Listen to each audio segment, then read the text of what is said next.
Yo la team, j'espère que vous allez bien, que vous avez passé une excellente journée. On se retrouve ce soir pour une nouvelle vidéo de pronostic sportif avec au programme de demain le retour des compétitions en France, le Paris Saint-Germain qui joue contre l'AS Saint-Etienne. C'est la finale de Coupe de France et ça fait extrêmement plaisir de retrouver du foot en France. On n'oublie pas l'Italie avec le Milan AC qui reçoit l'Atalanta de Bergame. Un petit combiné à vous proposer. Juste avant ça, on va forcément faire le bilan de ce qui s'est passé hier. Tout d'abord, le petit pouce bleu habituel, la team, pour le référencement. En dessous, dans la description, vous avez nos réseaux sociaux, la team par ailleurs, le canal Telegram également, ma page Facebook sur les pronostics buteurs. Avant de faire le bilan, je vais revenir sur un petit commentaire parce que c'est un petit peu fatigant par moment, les gens qui se plaignent quand les pronostics ne passent pas. Et bizarrement, ils jouent toujours les pronos qui passe pas. Hier, Manchester ne s'impose pas par au moins 2 buts d'écart. Cependant, Parme marque un but contre Naples. Le combiné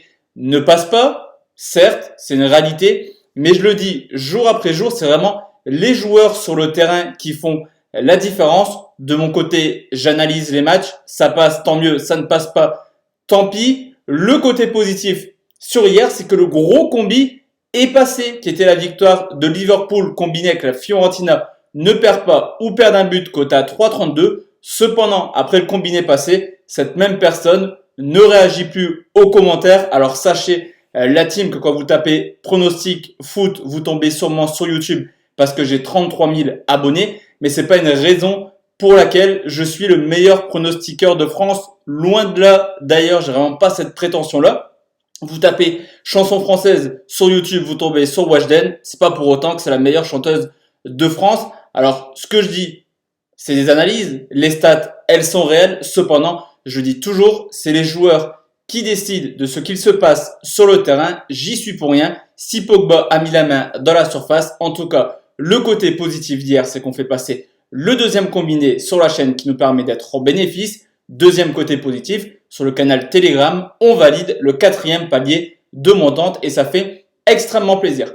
Pour demain, petite particularité sur le combiné, on va faire la technique de la mini martingale, mais sur 2 jours. C'est-à-dire que si ce soir, le combiné passe, on part avec une mise initiale sur le combiné de demain. Si le combiné ne passe pas ce soir, on ajuste la mise pour essayer de faire seulement 1 sur 2 pour être en bénéfice. Je vous mettrai tout ça en capture d'écran en fin de vidéo. Ni une ni deux, on passe au pronostic, on oublie un petit peu les haters et on part sur la Coupe de France où le Paris Saint-Germain reçoit l'AS Saint-Etienne, le PSG qui fait une excellente reprise en termes de matchs amicaux. 3 matchs, certes, opposition pas forcément élevée, il y a quand même eu le Celtic, le Havre et Beveren, mais c'est quand même 20 buts marqués en 3 matchs. Du côté de l'AS Saint-Etienne, la reprise est un petit peu plus compliquée. Certes, des victoires en matchs amicaux, mais ils ont fini par une défaite contre Anderlecht. Cependant, grosse tension en interne ou entre Puel et Ruffier, il y a réellement un gros clash. Est-ce que les joueurs ont pris parti pour Ruffier? Ça pourrait poser des gros problèmes au sein de la SSE cette année. Le PSG et la Coupe de France, c'est clairement une histoire d'amour. 12 victoires en Coupe de France, 6e finale de suite, 4 victoires pour seulement une défaite l'an passé contre le Stade Rennais. Historiquement, d'ailleurs, le PSG est un petit peu la bête noire de l'AS Saint-Etienne. 8 victoires, 2 matchs nuls sur les 10 dernières rencontres. Cette année, 2 matchs, une en championnat, victoire 4-0 du PSG à Saint-Étienne. Une deuxième rencontre en Coupe de la Ligue, large victoire des Parisiens encore une fois sur le score de 6 buts 1. Neymar, Mbappé, Icardi, présents demain. Tout porte à croire que le PSG veut monter en puissance à l'approche de la Ligue des Champions et de ce quart de finale contre l'Atalanta Bergame. Les Parisiens sont concentrés à 100%. Je les vois mal s'incliner de demain et plutôt s'imposer avec la manière. On va tranquillement partir sur un buteur. Et on peut remarquer que Mbappé a marqué 2 fois en championnat contre Saint-Étienne cette année. Une fois en Coupe de la Ligue. D'ailleurs, il reste sur 3 matchs de suite en marquant au moins un but contre Saint-Etienne. De plus, lors de la reprise, il a tout simplement marqué dans les 3 matchs amicaux. Il est également actif dans le projet du Paris Saint-Germain. Il l'a annoncé, il veut faire une grosse saison l'an prochain. Ça passe obligatoirement par une victoire demain et peut-être un but de Mbappé. Je vais partir sur Mbappé buteur, c'est tout de même côté 1,60. Je combine cette rencontre avec un match en Italie où l'Atalanta de Bergame se déplace au Milan AC. C'est le 6e qui reçoit le 2e, une équipe de Milan qui fait une saison tout de même assez timide à domicile, moins de 50% de victoires, seulement la 8e attaque avec 27 buts marqués. Cependant, c'est une équipe qui sait défendre, 4e défense avec seulement 19 buts encaissés. Du côté de l'Atalanta Bergame, son parcours à l'extérieur est tout simplement magistral. Ils font mieux que la Juventus en termes de buts, rien à dire, 44 buts marqués. Mais là aussi, à l'instar du Milan AC, une équipe qui, mine de rien, sait défendre à l'extérieur, 2e défense avec seulement 20 buts encaissés. Au niveau de l'état de forme, les deux équipes sont en folie actuellement. 10 matchs sans défaite depuis la reprise pour le Milan AC et 27 buts marqués. Mais que dire de l'Atalanta Bergame qui ne cesse de surprendre semaine après semaine. 8 victoires, 2 nuls. Cependant, offensivement, on commence à sentir une équipe plutôt fatiguée. Sur les 7 derniers matchs, une fois, l'Atalanta a marqué au moins 3 buts. Est-ce que la fatigue commence à prendre le pas sur la folie offensive? C'est une question qu'on peut réellement se poser actuellement.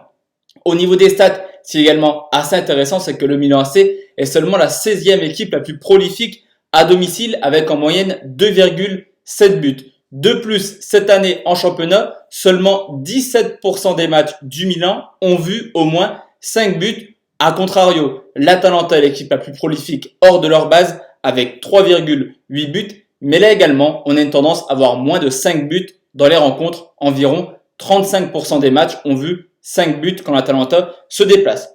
Historiquement, certes, 5-0 lors du match aller avec un doublé d'Ilizic qui est absent demain. Cependant, pour retrouver trace d'un match où on a au moins 5 buts entre l'Atalanta et le Milan AC, il faut remonter à 2002. Ça fait 27 matchs de suite où on n'a pas vu 5 buts dans les rencontres entre Bergame et le Milan AC. De plus, pour conclure cette vidéo, hier, des résultats bénéfiques pour les deux équipes. Pourquoi? Car Naples a perdu, ça laisse un mini joker au Milan AC. Également, le match nul de l'Inter contre la Fiorentina permet tranquillement au Milan et à l'Atalanta de peut-être se contenter d'un match nul demain pour réaliser leur objectif, c'est-à-dire Atalanta 2e et le Milan AC en Coupe d'Europe. Sur ce coup, vous me voyez venir, je vois au contraire des stats un match avec très peu de buts et le moins de 4,5 buts est tout de même coté à 1,28 qui nous fait un très beau combiné à 2,05. Comme je vous l'ai dit, si le combiné passe de ce soir, on joue une unité. Si le combiné ne passe pas, on joue 2 unités pour nous permettre d'être en bénéfice sur ces 2 jours. On se retrouve demain soir la team pour une nouvelle vidéo de pronostic sportif. D'ici là, portez-vous bien. Excellente soirée à tous et à toutes. Et à demain la team. Ciao, ciao.